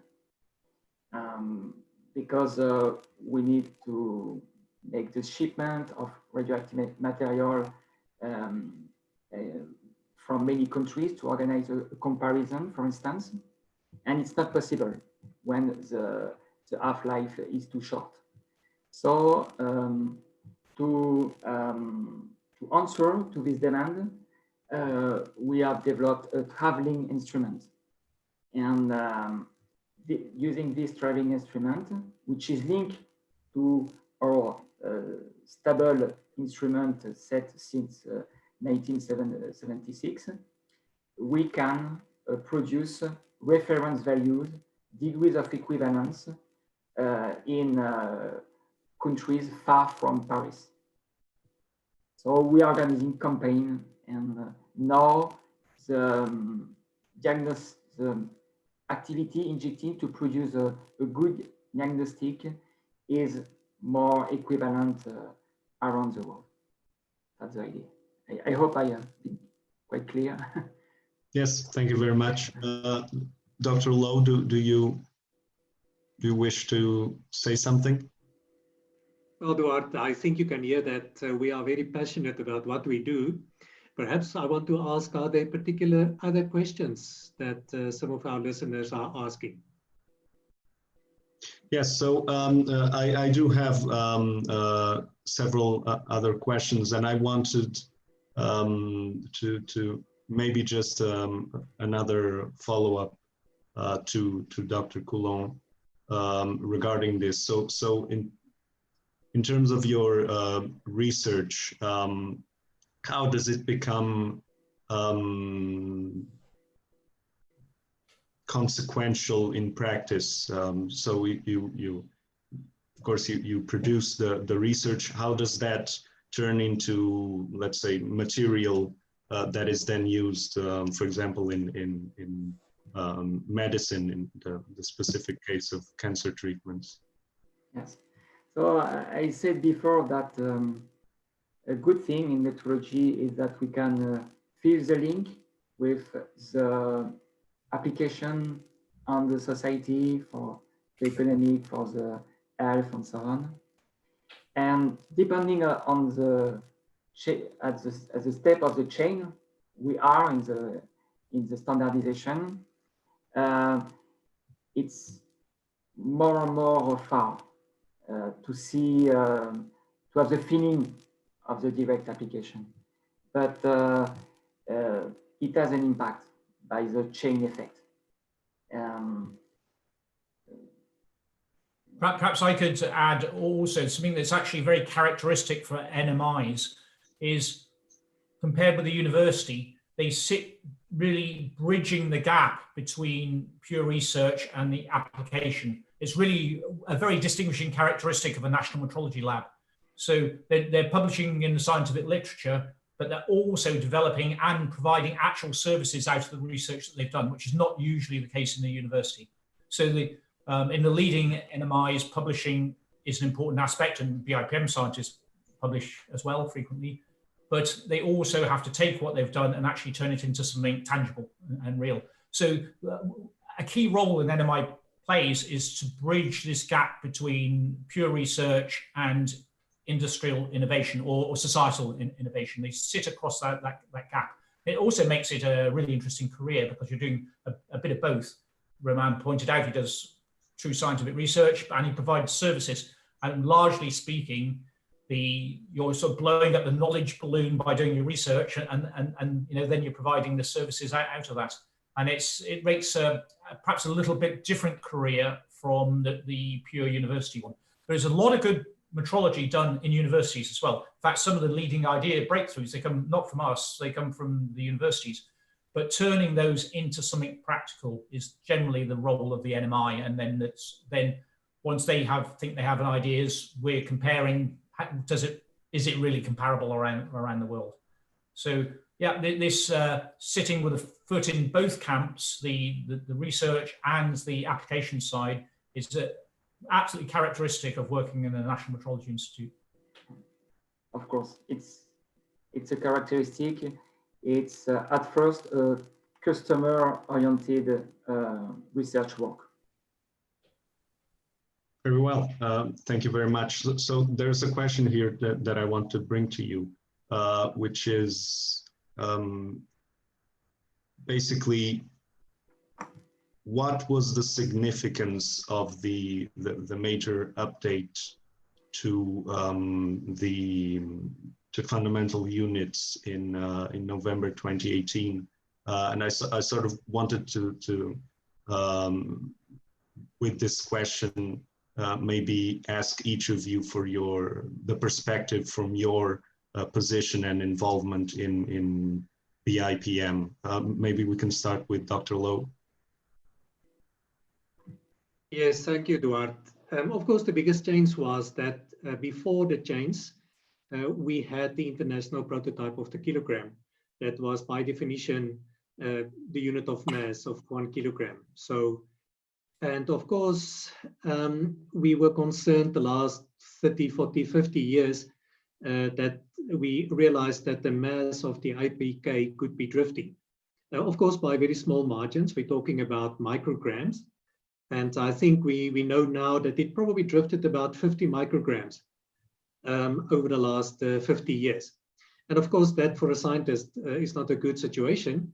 And we really had to do something about that and find a way to realize a kilogram independent of an artifact whose mass can basically change. So that was the big thing. Some of the other NMIs will also tell you that it now makes you, as an NMI, as a country, independent in the sense that you can realize the unit yourself. I think some wording that we used is the system is now truly democratized. So you're not dependent on something somewhere, although the system has really served us tremendously well over the last 140 years. The whole idea of international prototype of the meter and a prototype of the kilogram. So we must say that that system has really served us very well. I think for a scientist, it's very exciting because it's much more exciting for a mass metrologist to now realize a kilogram with watt balance than to just have a calibration against something. Just to give you an idea, 20 years ago, when I joined our Metrology Institute, the head of our mass department was a technician that was just really good in comparing mass pieces to each other very accurately. And now we've got a PhD scientist in charge of our mass department because they must realize the kilogram with kilowatt balance. And that's really a scientific exercise. So it made it very exciting. But of course, the accuracy that it also introduces, I'm not going to say at the moment for the kilogram because we're really still working very hard to, with the realization, get to the same accuracy that we had when we were all just comparing to that IPK. That system was really very accurate and well set up. And now we have introduced some measurement uncertainties to the whole process that the metrologists are really working very hard to get as accurate as possible. But other things like the Kelvin temperature measurements that in the old definition was basically defined on the triple point of water. And now it's in terms of the Boltzmann constant. And again, you can now realize it with something like an acoustic thermometer and infrared thermometers, many other types of primary thermometers that we are developing. So I think there was an accuracy chains, especially for electrical metrology. Andy can come in here, he knows that better than me. But in the field of electricity, they had really an accuracy step change when the new definitions came into being on 20 May 2019. And real big advantages for that community. We said basically at that time that for the first time, the electricity community are now really within the international system of units. So I think on a practical level, for the electricity people, there was the biggest advantage of the new definitions. But let me stop there and give my colleagues a chance to also contribute. Okay, Mr. Hansen, maybe. Yeah, I would say there's a number of aspects. One is, if you like, metrological elegance. We now have a system that's based on the constants. In principle, although we've taken very good care of it since 1889, we could have lost or somebody could have stolen the IPK. Certainly you had to get to Paris to compare it.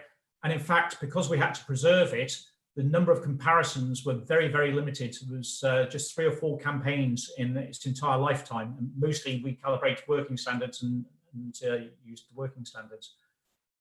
So there's the elegance that it's a system that, in principle, as long as you've got a team of really good PhD scientists and a great lab and lots of resources and so on, you can repeat anywhere. So it's nobody owns anything anymore. So there's that side of it.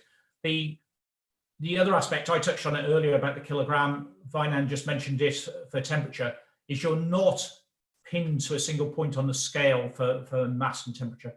And releasing this, you've got to find an experiment that's where the science works at different levels. But in temperature, for example, you can go much lower or you can go much higher.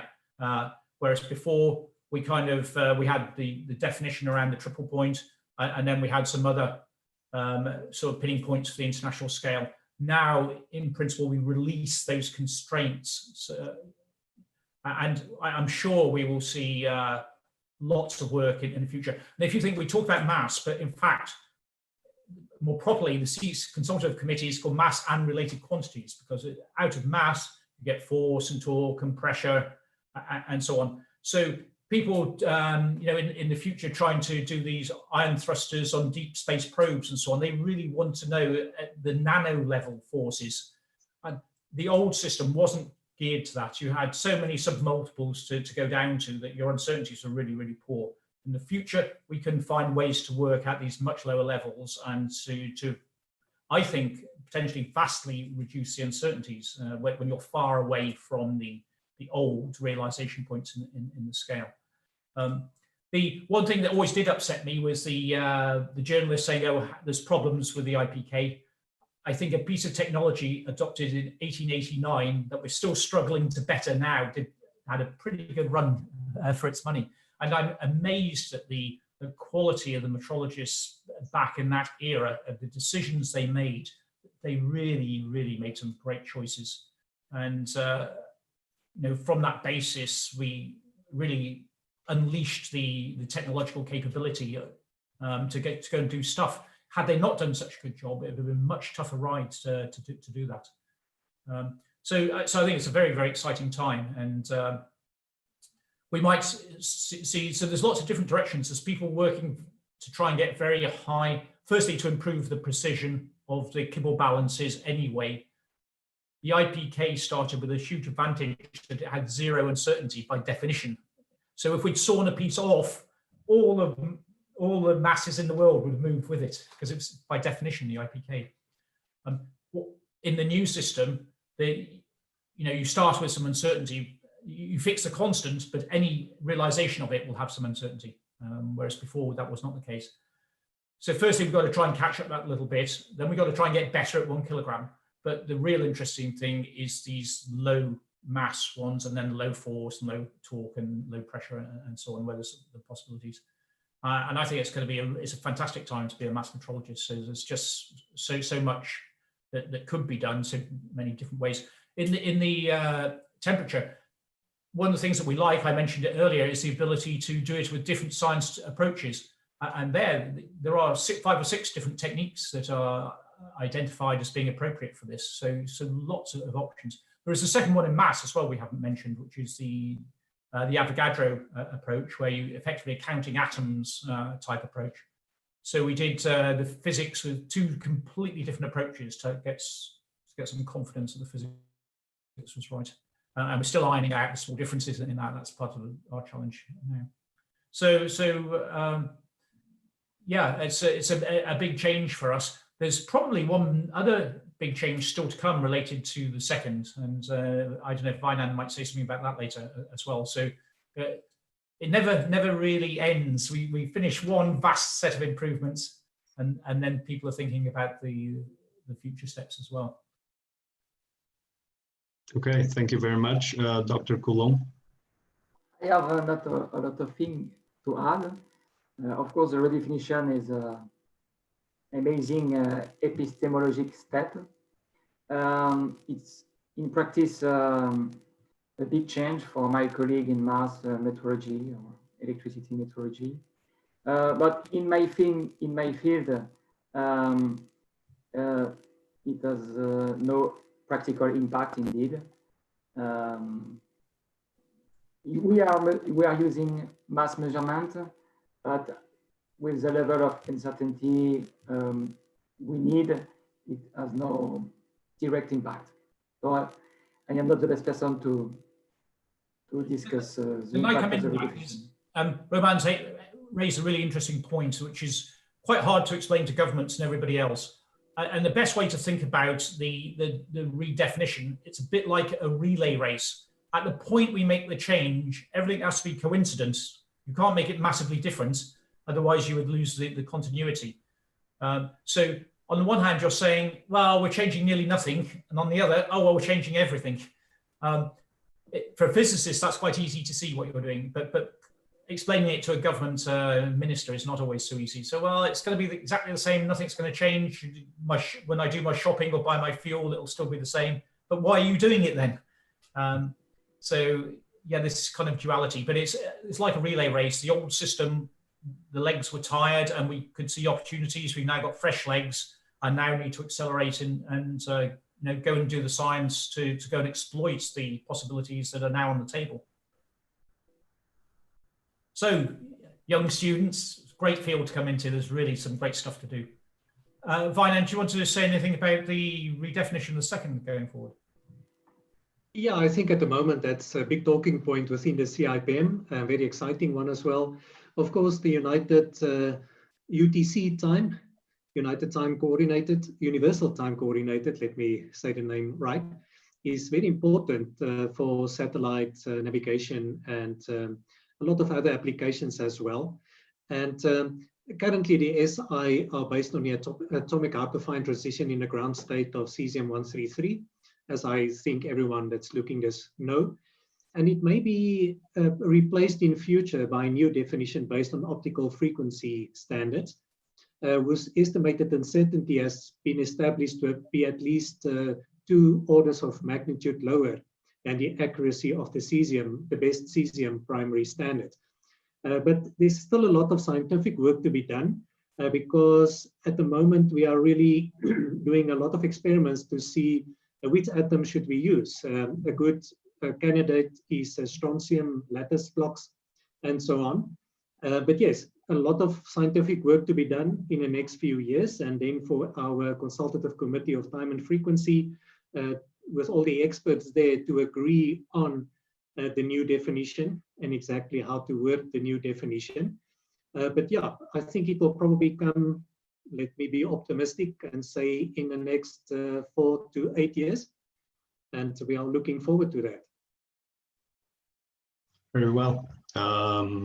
Thank you for those answers. Now I just want to address one thing that Mr. Hansen brought up, which was the trying to explain, for example, to governments that this might not change much in practice for them, at least in the short term. My question is does the fact that, for example, and considering that the metric system is central to science, is there any difficulty that is raised by the fact that some countries don't use it, in the day-to-day life? For example, I can think of from what I know, the United States. So does this raise difficulties that the public at large in some countries isn't familiarized or doesn't really use the metric system? I don't think it's as big an issue as you might think it is. And the reason for that is the ratio has been fixed. So in practice, it does follow the system. It just represents it in customary units at the end of the chain.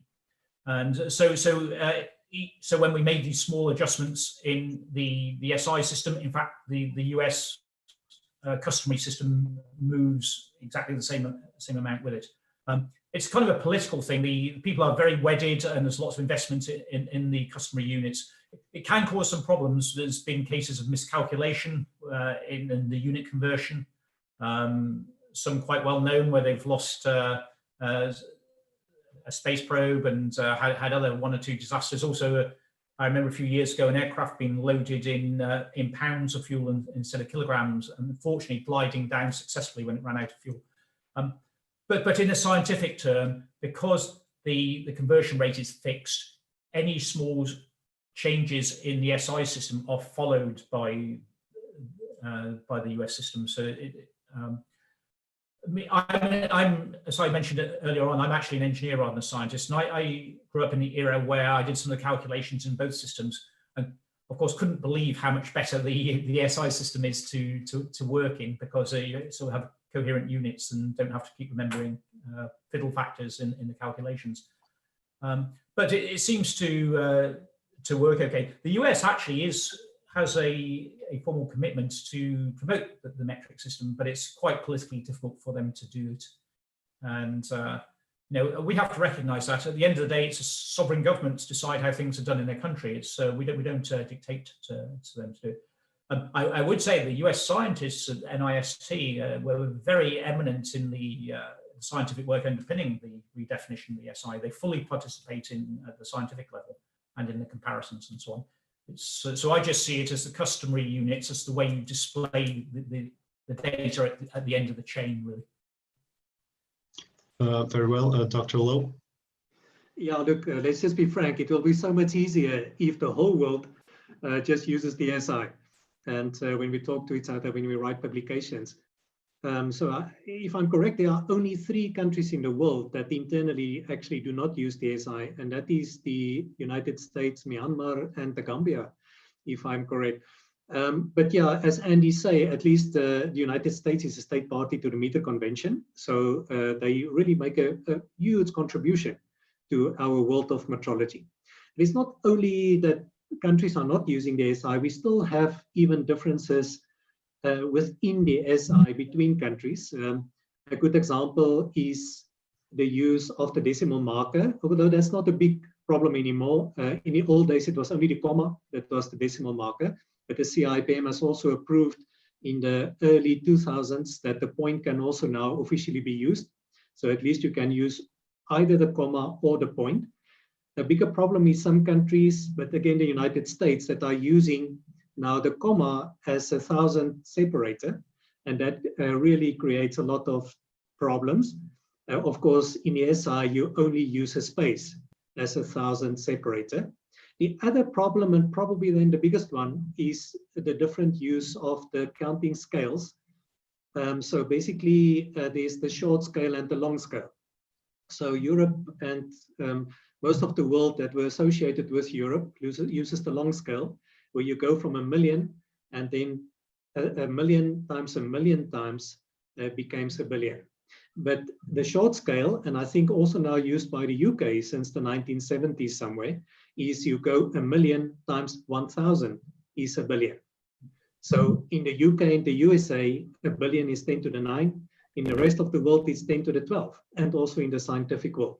So I think we should actually work at those first, get that right, agree on one system, and make sure that we don't have ambiguities with the system. The other thing that we haven't mentioned that's going to be a huge challenge going forward is the digital revolution. At the moment, if you want to see the output of our key comparison database, you can go in there on the web and do a search and so on, and you get out a display on the screen, and you can download an Excel and export it to Excel and so on.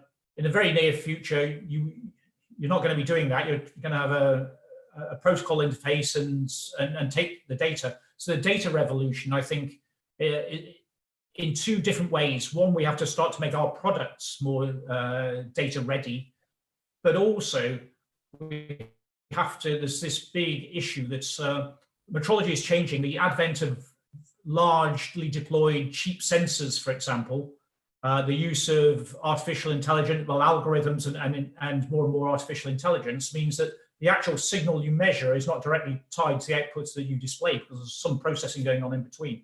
So the concepts that we have of uncertainty and so on, they become quite challenged in this new environment. So I think we're going to see a lot of interesting work. There's work already going on, lots of discussions inside the CIPM on taking this forward. There are 2 strategy groups looking at different aspects of this.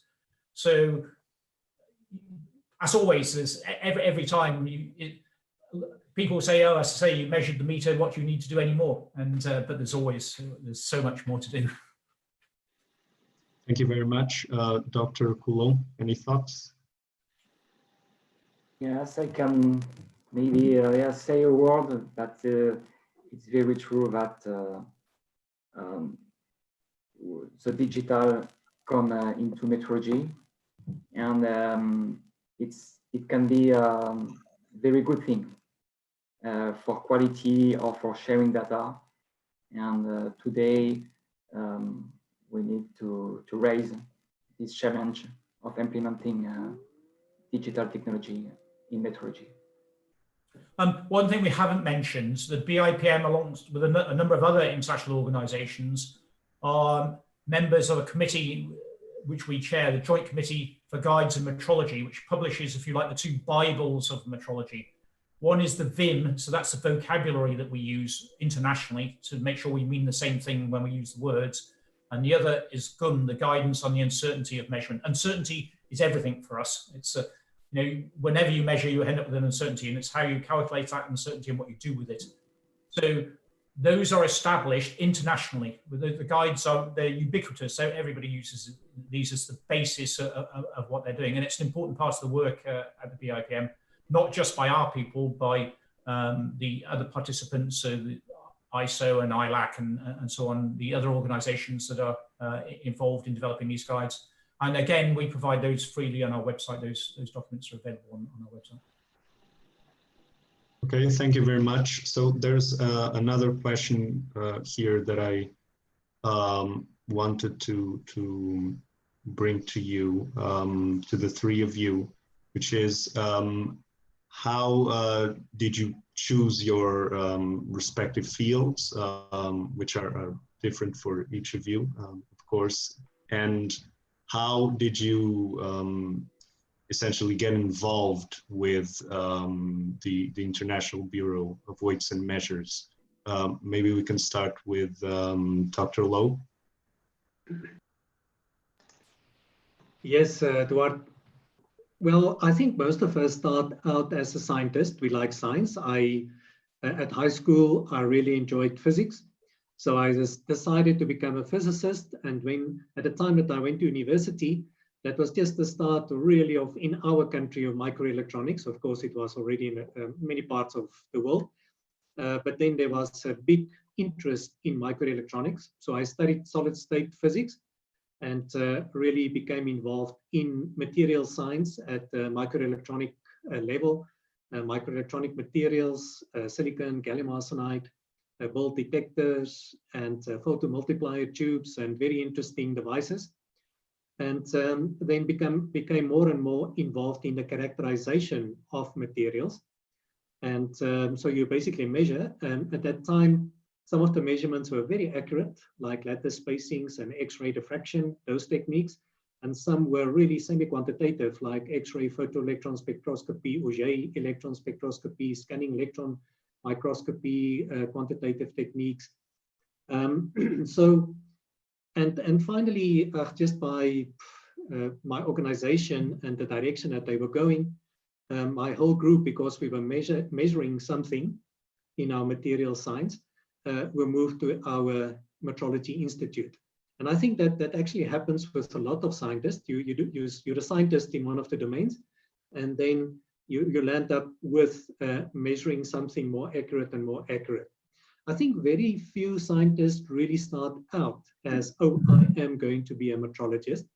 And my other colleagues can come in here as well. At least in my country, I've worked very hard the last 5-6 years to get measurement science really recognized as a professional field. And since 4 months ago in South Africa, you can now register as a professional measurement scientist. So I think the world is really changing in that sense as well. And many universities now start to actually, they offer courses, and you can actually enroll and study measurement science. They don't always call it metrology, but measurement science. South Africa, the University of Cape Town, UCT, now has a program, measure program, where you can actually enroll either from first year or after your first degree at the 3rd year level, 4th year, and basically get a postgraduate qualification in metrology. I know there are 1 or 2 universities in Italy that also has that, and there may be many more that in Europe that I'm not aware of. But yes, that was my story. So I ended up there by chance, and I then decided it's a wonderful world, all this cooperation, your access to all these institutes in the world, the way that metrology institutes interact. If you walk in there, there are no secrets. You walk in, you ask the questions, you get the answers, and it's one big network that are working together towards accurate science with the VIPN coordination as well thrown in. So it's really a very nice scientific world, and you get involved in all the interesting things that is going on, all the new experiments with heavy particles, the CERN, the space programs, accurate measurement, the time accurate measurements that's necessary for the new things that we are starting to do. So it's really a very, very exciting work. And Andy has mentioned it, the digital world, we are getting really ready and making our systems accessible to the digital world. And I think that's where the big interests are going to be in future.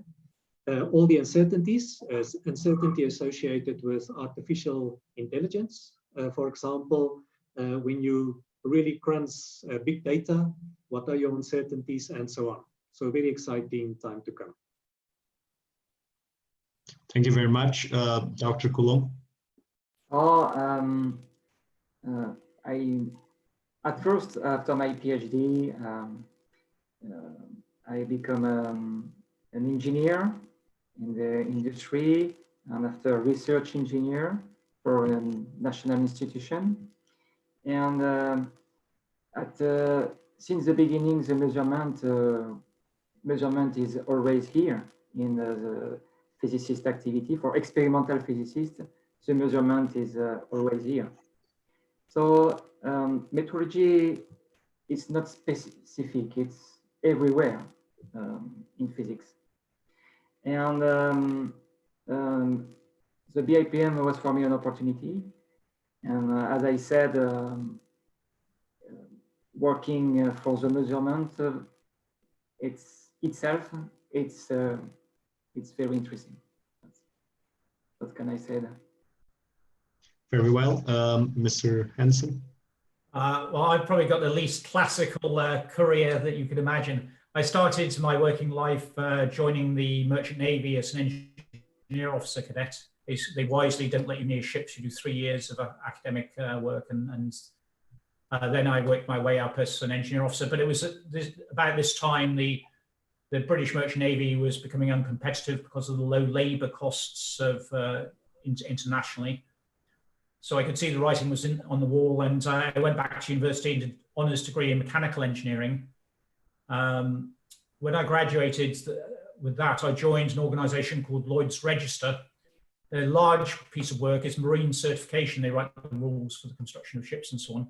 But they were also certifying nuclear power plants. And I very quickly got moved on to the nuclear power plant, involved in reactor closures for the active gas reactor program. And then I got sucked in even further on that work. And the UK decided to build for the first time a pressurized water reactor design. So myself and 2 or 3 others were sent over to create the certification team. So I went over to the United States and took postgraduate qualifications to allow me to certify a nuclear power plant. So it was a US design. We took the US qualifications for that. And then I joined the team that certified the Sizewell B PWR reactor, which has now been running for many years. I thought I was about to get a great promotion and lead on the next next PWR reactor when they actually cancelled the rest of the program. But just as one door closes, another door opens, and I had the opportunity to join the Joint European Torus Thermonuclear Fusion Research Project at Culham in Oxfordshire, which is a large 10,000-ton tokamak, which is like a engineers and physicists' dream. You've got ultra-high vacuum, mechanical forces, radio frequency, cryogenic, you've got everything. And it's largely a huge measuring instrument. So I was very, very much already involved as a certification engineer. You're doing acceptance tests and overseeing the quality of those tests. So measurement and testing was already very important. JET is a large, massive measuring instrument. So we're creating 100 million Kelvin plus plasmas and trying to work out what's going on. So I did that for a few years, and then I had the opportunity to join the European Commission in its DG Research, Directorate General for Research, in its standards measurement and testing program. So I went over to Brussels to do that, and I ran a portfolio of research projects there. But I also then started on the trade side. They wanted some technical input to the transatlantic trade negotiations, and I became one of the technical advisors, where interestingly, NIST were the interlocutor on the other side. So I first met the metrologists across the table, quite confrontationally, not between us, but in the trade negotiations in the White House.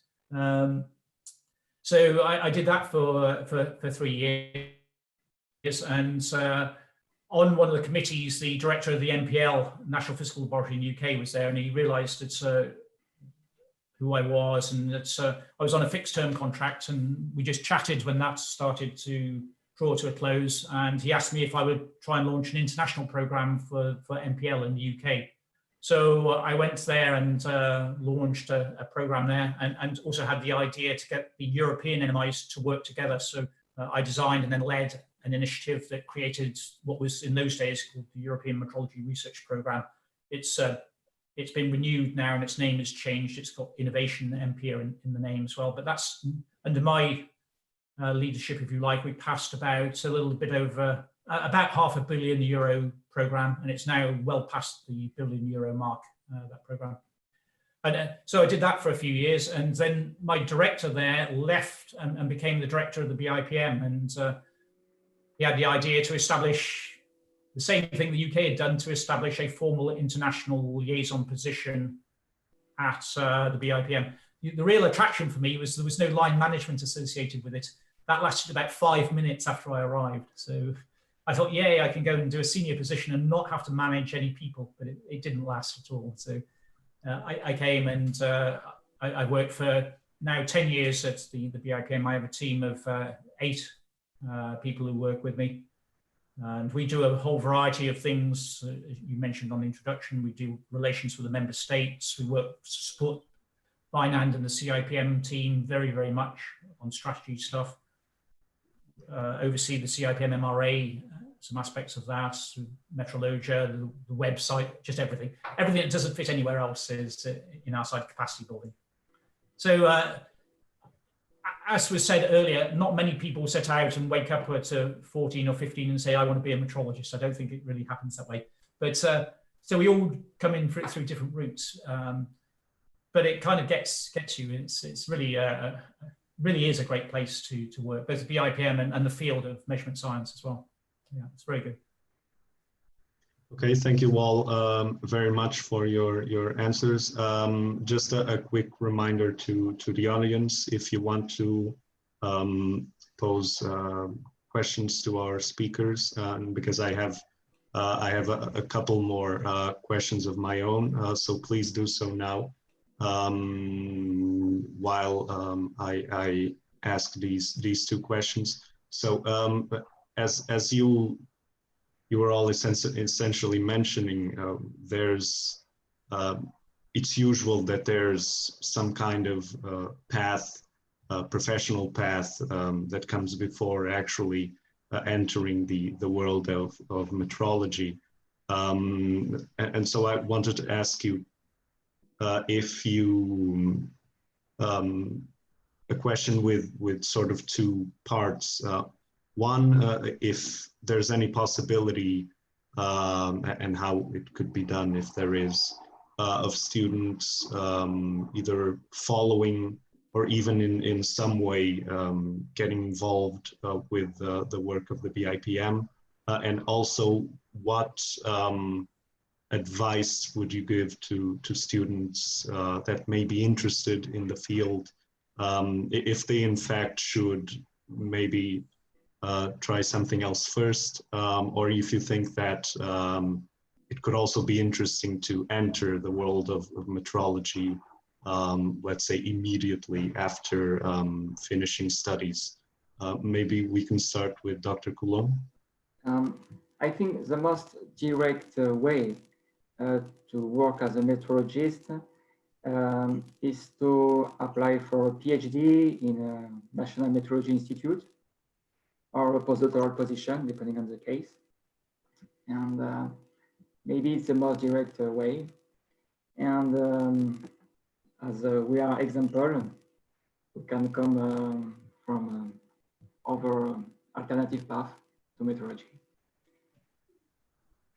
Very but well.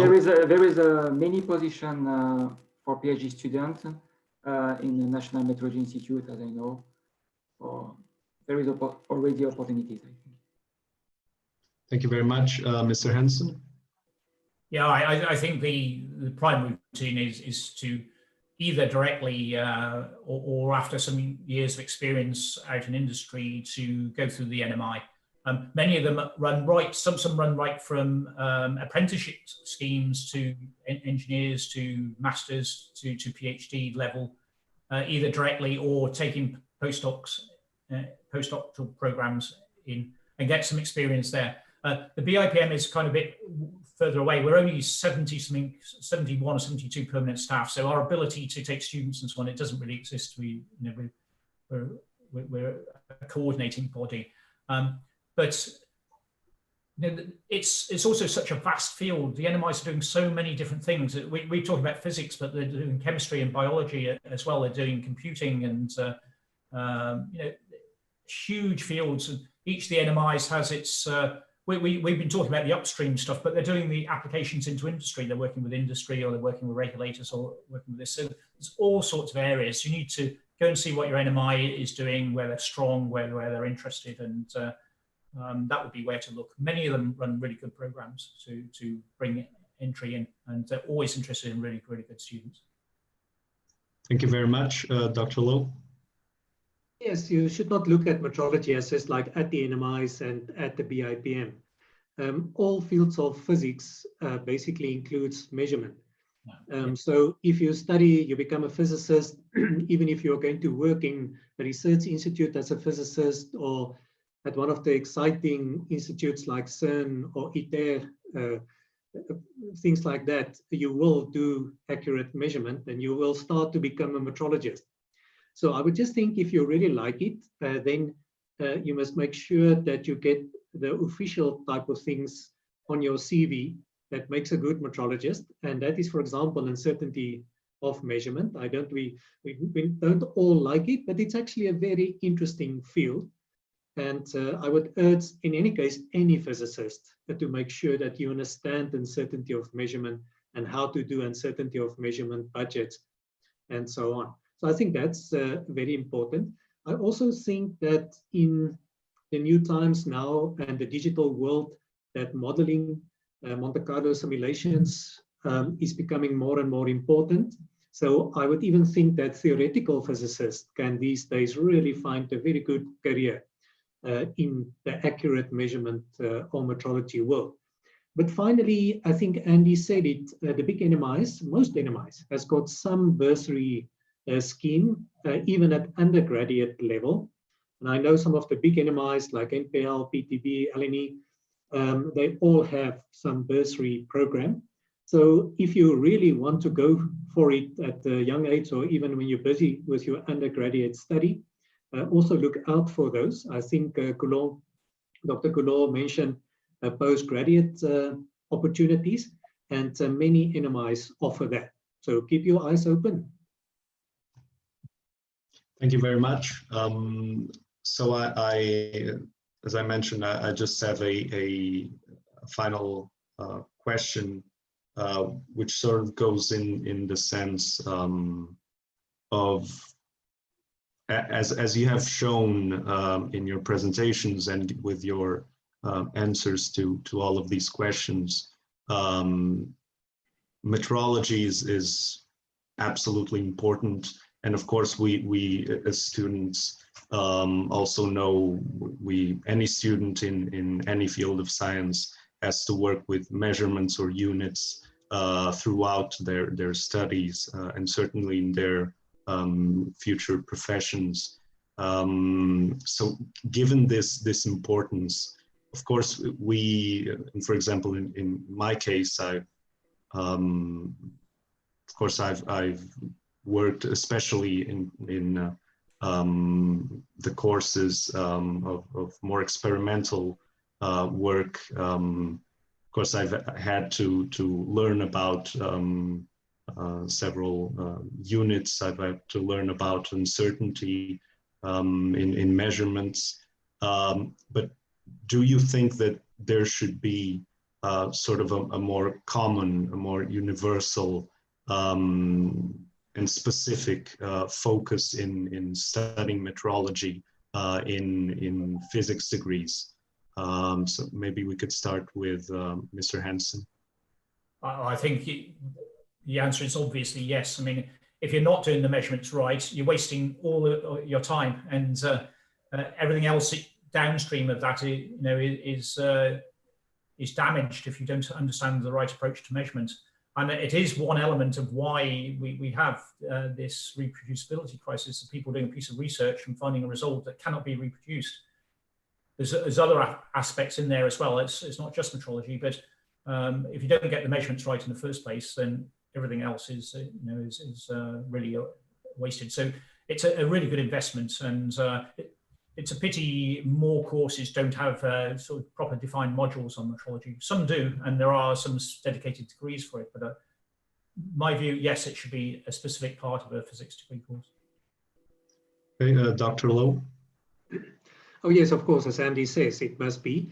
At the international level, there are the joint committee that is coordinated by the VIPN, and you already mentioned it on the vocabulary, the VIM, and then on the guide on uncertainty of measurement, the GUM. So there is a coordination at the international level. And yes, at national level, it really is up to us, the metrologists, to ensure that these are introduced into all the undergraduate courses. In my country, we are now working with 4 universities, especially the University of Cape Town, to ensure that there's a proper uncertainty of measurement course actually in physics. So that's a 6-month semester course that you now do as part of your undergraduate. You can choose it, but it's becoming very popular. As we all mentioned, doesn't matter where you end up as a physicist, there is a component of metrology, accurate measurement in your work. So we think it's extremely important. Finally, in South Africa, as an example, and I know it's happening in many countries in the world, we're now working at the special school curriculum that we want to introduce from about secondary school to make sure that by the time that before you get to university, you know what uncertainty of measurement is. Very well. Dr. Coulon. Oh, in all my studies in physics, I never heard about the beam on the gun, so it's a pity. And I think it's very important that physics studies focus more on measurement and in statistics mainly, because statistics it's the mathematics field which is essential for measurement. And every physicist should have this a strong basis on that, I think. Okay, thank you all for those answers. And as I don't see any further questions from our audience, I would just like to ask each of you maybe for some final thoughts, some concluding remarks. I think we can start with Dr. Lowe. Yeah, as Andy also mentioned briefly, we're working on a strategy. We're now updating the strategy at the level of the International Committee of Weights and Measures. And we're talking about very interesting things. And specifically at the moment, the digital world, how to digitalize the international system of units, how to make it machine readable. We're talking about the standardization of the data formats. And then we're talking about big data sets and artificial intelligence.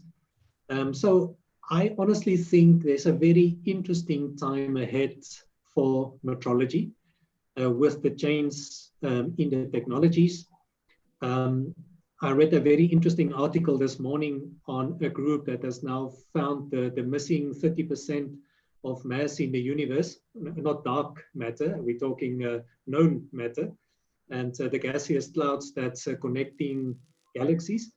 And for that, at least at the moment, we can describe it in terms of the SI and with uncertainties, even uncertainties to those type of measurements.